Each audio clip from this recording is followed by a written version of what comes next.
Mahuva police સ્ટેશનમાં ફરજ બજાવતા એએસઆઈ અશોકભાઈ રામાભાઈ ડેર વતી લાંચ લેનાર 3 વ્યક્તિ ઝડપાયા, જ્યારે મુખ્ય આરોપી ફરાર. જાણવા મળતી વિગત પ્રમાણે આ કામના ફરિયાદીએ એચડીએફસી બેંકમાંથી મોર્ગેજ લોન લીધેલ હતી.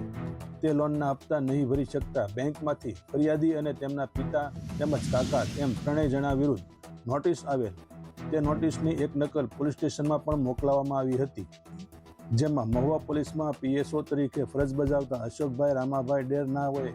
ફરિયાદીને રૂબરૂ બોલાવી ઉપરોક્ત નોટિસ બતાવી તેઓનું વોરંટ નીકળેલું હોવાનું કહી તાત્કાલિક હપ્તા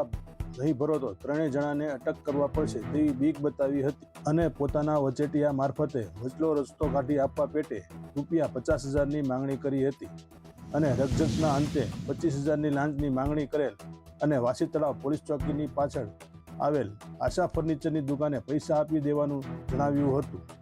પરંતુ ફરિયાદી લાંચના નાણાં આપવા માંગતા ન હોય તેમણે એસીબીનો સંપર્ક કરી ફરિયાદ આપતા આજરોજ લાંચના છટકાનું આયોજન કરવામાં આવેલ.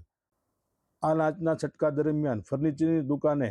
નાણાં આપવા જતાં ફરિયાદીને પોતાના ફોનથી એએસઆઈ અશોકભાઈ સાથે વાત કરી ફરિયાદીને પણ વાત કરાવેલ અને તેના કહેવાથી લાંચના નાણાં સ્વીકારતા રંગે હાથ પકડાઈ ગયા હતા. આ સમગ્ર ઘટનામાં વચેટિયા તરીકે ભાગ ભજવનાર અને એએસઆઈ વતી લાંચના નાણાં સ્વીકારનાર આરીફ નિસારભાઈ જમાણી, યોગેશભાઈ વલ્લભભાઈ ગાંધી અને હોમગાર્ડમાં ફરજ બજાવનાર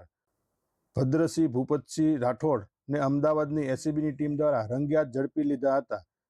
જ્યારે લાંચની માંગણી કરનાર મુખ્ય આરોપી એએસઆઈ અશોકભાઈ રામભાઈ ડેર ચાલુ પીએસઓની ફરજમાંથી ફરાર થઈ ગયા હતા.